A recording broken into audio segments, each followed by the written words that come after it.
তোর কি মনে হয় নতুন কোনো প্ল্যান করে আমাকে আবার ফাঁসানোর ধান্দা? তোর কি মনে হয় আমি বুঝি না? আর তোর কি লজ্জা করে না এসব সস্তা ট্রিক্স খাটাতে? উত্তেজিত হইতেছিস কেন?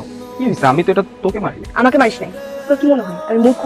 কি লেখা আমি তো মারতে চেয়েছি মিমকে। এটা আমার জন্য? হ্যাঁ, ওই যে কালকে তুমি আমার কাছে নোটস চাইলে আমি তো নোটসটা দিতে পারবো, আমার খারাপ লাগতেছিল, তাই ভাবলাম সরি বলি। আর তাছাড়া তুমি তো আমার, আমি তোমাকে কি বলো না? তুমি তো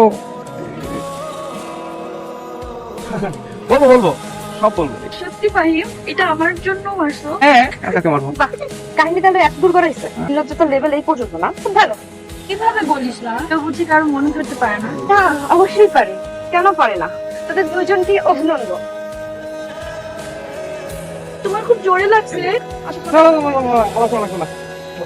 ফাহিমের ব্যাপারে। ফাহিমের ব্যাপারে বলো তো। জানো ফাহিম আমার কত ক্লোজ ফ্রেন্ড। ফাহিমের ভালো মন্দ সবকিছু দেখার দায়িত্ব কার? আমার না? অবশ্যই তোমার, তুমি তো দেখবে। কিন্তু একটা ঝামেলা আছে।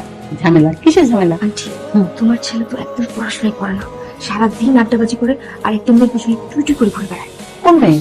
আর কি আমাদেরই ব্যাচমেট। ফাহিমটাকে কত করে বুঝালাম আন্টি, এই মেয়েটার সাথে মিশিস না, মেয়েটা সুবিধার না, ভালো না। কে শুনে কার কথা? আন্টি আজকে আমি আসি। আসি মানে? তুমি দুপুরে খাওয়া দাওয়া শেষ করে তাতে যাবে?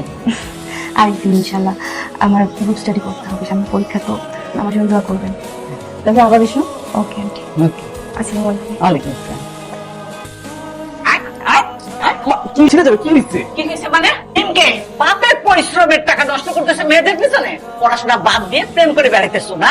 তোমাকে সব উল্টাপাল্টা কথা কে বলছে? উল্টাপাল্টা কথা বলছো কে? মানে বিয়ের মতো মেয়ে চোখে দেখো না? তো লক্ষ্মী একটা মেয়ে, এত ভালো একটা মেয়ে যে কিনা পড়াশোনায় ভালো, ক্যারিয়ার নিয়ে সারাক্ষণ ভাব, সেই মেয়েকে বাদ দিয়ে কি করছিস? মেয়ের মতো একটা মেয়ের সাথে ঘুঘুর ঘুঘুর করছিস। তোমাকে সব উল্টাপাল্টা কথা কি নাদিয়া বলছে? যেই বলুক যে ভালো মানুষ ছেলে, ঘরের খেয়ে বোনের মোষ তাড়াও না? দাঁড়া, এই দাঁড়াও। দাঁড়া, কোথায় পাচ্ছিস কেন?